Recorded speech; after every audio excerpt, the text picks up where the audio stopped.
Hello guys, welcome to RCSchim. In this episode I will show you the difference between a Bebop and a normal little MiniQuad, and maybe we can find out which is the easier way for you to start if you want to get into this hobby. For this reason I let the Bebop be flown by my girlfriend, and you will see how she did with it, and I can say that she really enjoyed it.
Schön. Es geht schon.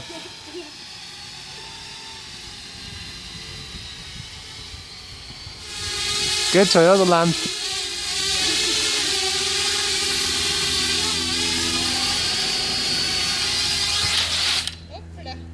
Schöne Landung.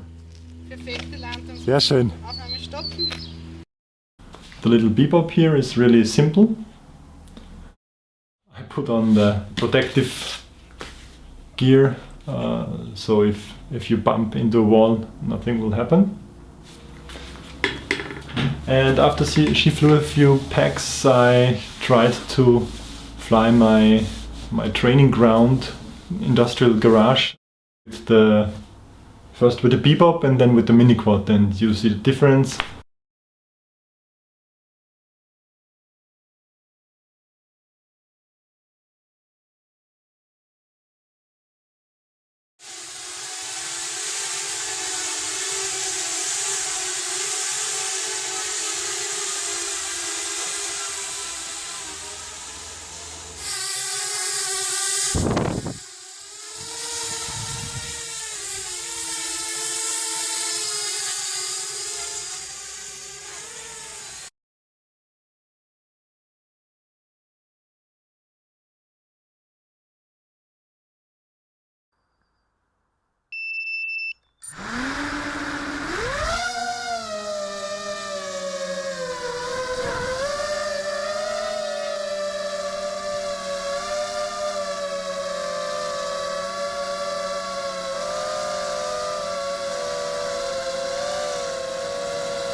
Okay, so you saw the difference between the Bebop and the MiniQuad in the garage. Both are really nice to fly. I really don't see my girlfriend flying in manual mode with the MiniQuad line of sight. She would have crashed for sure, and she knows that. But she really enjoyed flying the Bebop. So if you're really a beginner and want an easy and very, very simple way to start flying a multi-rotor, go with the Bebop. It's really nice to fly. From a price perspective, we can make a quick and not very accurate sum up of what you need to get into this hobby. There are 2 or more approaches. The first one is really easy. Yeah, it doesn't require to solder something or to build something. You just get it out of the box, put on the props, charge the batteries, and you're ready to fly. So if you're that kind of guy and don't want to get into much detail in this hobby, then this may be the route for you. And the question is it an expensive route or not?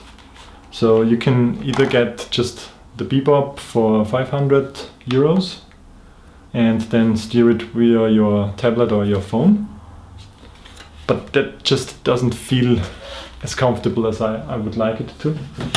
Or you go the 900 euro route and get also the Sky controller. You get a decent video receiving station with it, get decent range. So this is the more complete bundle. On the other hand, you can choose the mini route path, and these little things, and there are so many different ones. They are so popular for the reason that the craft itself is relatively cheap. You get, let's say, $100 for the frame, another $100 for the electronics. You have a video transmitter, $50, an RC receiver, let's also say 50. So you come to 300, and then you need a camera and a Mobius. So let's say roughly about $400 for this little bugger here. Flight performance wise, this really beats the Bebop in almost every aspect. Only not in the quality aspect, because the Bebop has video stabilization on board, which really looks good. So, but you see the difference in flying between the MiniQuad and the Bebop afterwards, and you see for yourself which kind you. Yeah, price tag here $400. But you also need a radio. I would recommend the Taranis from FreeSky, which is around $150. So $550. Let's say you get a few batteries, another $50, $60. So we're at $600. Then you need, for MiniQuads, I would really recommend video goggles. And for video goggles, if you have to stay cheap, get the DIY goggles.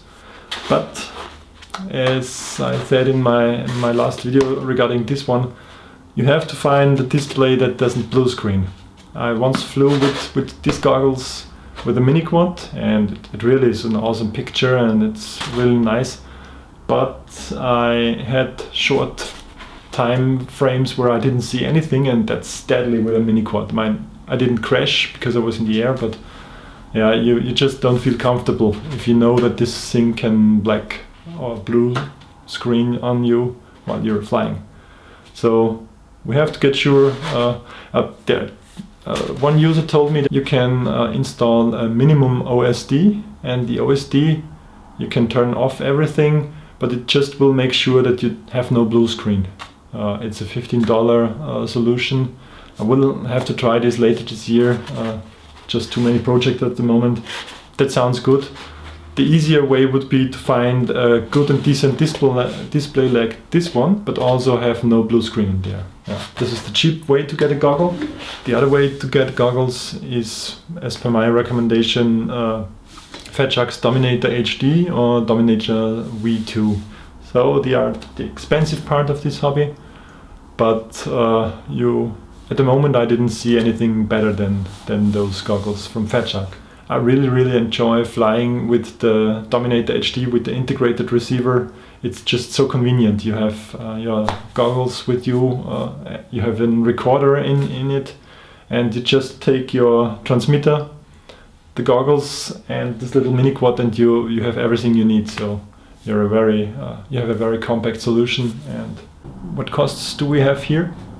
We were at $600 for this one. I forgot the charger, another $100 if you get a medium good one. 700 goggles, yeah, you're around $1,000 with this solution. But you have some extras with it that you also need for or can use for other stuff in the RC hobby. So that's more a dead end road, to put it negatively. You would invest your money and have just this option, which might be fine for many of you. And this is more the open approach, where you can start the hobby and then get a bigger quad and use the same video receiver, the cameras, so you can port it to another quad. As from my perspective, I of course recommend the MiniQuad route. You just have to make sure that you are capable of building such a drone yourself, which isn't that complicated. You just have to fit some ESCs and motors on the frame, solder it together, install a flight controller, which there are so many options out there and so many guys that can help you with it. So it's not too complicated, and it's relatively cheap and very powerful, and performance wise it's great. If you're not into building these little MiniQuads yourselves, but you want to go this route, then a very interesting option might be the Vortex from Immersion RC, because it's just like this, a little MiniQuad, even foldable arms. Mine comes almost ready to fly with many included electronics. We will see what the price tag of this is. I would estimate $400 to $500, but we will see. To the MiniQuad, as the spring is coming, I had some nice weather on the mountains up there and had a really nice 2 or 3 flights up there. You see the footage now. Enjoy it.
So another short update to my ongoing projects and to what will be up here.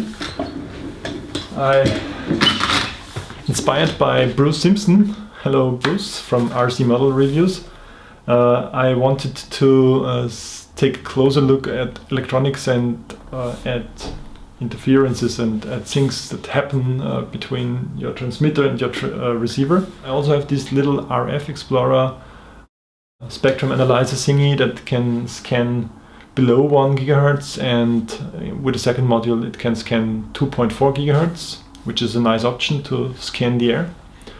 But I always wanted to see the whole picture, and now I got this Aaronia Spektran HF 6065, and this handheld Spektran with this huge antenna. It almost looks like a gun if you hold it this way. This device can scan from 10 MHz to 6 GHz. So it covers all the frequencies I use and I want to see. And I want to use this device more often to scan my setups for some unwanted interferences. For example, a camera can emit HF frequencies, and this might reduce your range. So you just want to make sure if the new cam you buy or if the equipment you take a look at is noisy.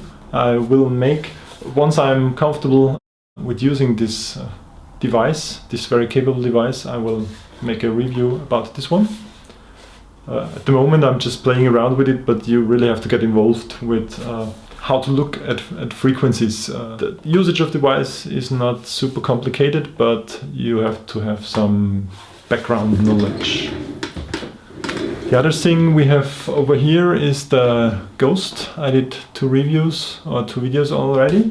I got it back from repairs and I will see now if I like the flying characteristics. Hopefully I can conclude the series of the Ghost with a recommendation or not. This is gonna be another project that I want to take a look at. It's Immersion RC's antenna tracker version 2, which really looks nice and will give me the opportunity to have a super cool ground station. I already bought a good sail winch servo. It's this fellow here. And I have another Spironet patch antenna. And my idea is to have an antenna tracker that just pans around. I want to keep it as simple as possible. So I will have a sail winch servo with the antenna attached and will have it pointing upwards about this and have only the pan axis, which is really enough. If you further away, you really don't need to look up and down with the tilt mechanism. You just need to rotate 360 degree. So I hope that this will make an easy and nice and potent ground station. Oh yeah, and I almost forgot one important news. I got contacted by some Spain guys that have a project named Wireless Digital Video. It's posted a link here. It's a very promising approach of transmitting video signal on 2.4 GHz digitally in HD or full HD. Have it display on a huge TV monitor or even on some HD capable goggles. Nice range, super nice quality. Raspberry Pi based solution with many features, and it really sounds awesome. If you already want to take a look at it, check out their webpage. I hope I get it soon to test. And for it to work nice, I need a Pixhawk, and I will scavenge my TBS Discovery and install a Pixhawk flight controller and get in touch with this alternative to the Naza. Yeah, it totally makes sense. Pixhawk is the alternative to the Naza. It has very nice features, and the wireless DV solution is a cheaper alternative to the DJI light bridge. And their main feature is they only have 120 milliseconds of latency, while the light bridge has around 350 milliseconds of latency. So we gotta take a look at some alternatives, and it really sounds, I don't want to give away too much, but it really sounds awesome. You have the video transmission, but you have a serial data channel that you can use for steering commands. So you can have your USB gamepad connected to the receiver on the ground station and send up the steering commands for your copter if you're on Pixhawk or something like that. So this really makes some nice opportunities, like you can have your plane set up with a full flight simulator style joystick with throttle, and it sounds too good to be true. I told them, boys, that is too good to be true. I want to see this. So we'll have a look at this one. Thanks for watching this video. Hope you liked it. Leave me some comments regarding the setups, some questions you have, recommendations what to take a look at next. I told you I have this spectrum analyzer thingy, the ghost completion, the ground station with antenna tracker. I will see if I like the more complicated way to use the ground station over just a diversity receiver with 2 antennas in 2 directions, and you're good to go. So let's see how this develops. If you want to know something else, let me know. Thanks for your comments. If you're new to this here, please subscribe my channel. If you liked this video, go ahead and share it. Be active and post the RCSchim videos on your Facebook page or Twitter it around. Yeah, I even started tweeting around. Not sure how far this will go for me, but yeah, at the moment I have some postings on Twitter as well. Can't wait to have the spring season with all the nice weather starting again. At the moment, thanks for watching. Bye.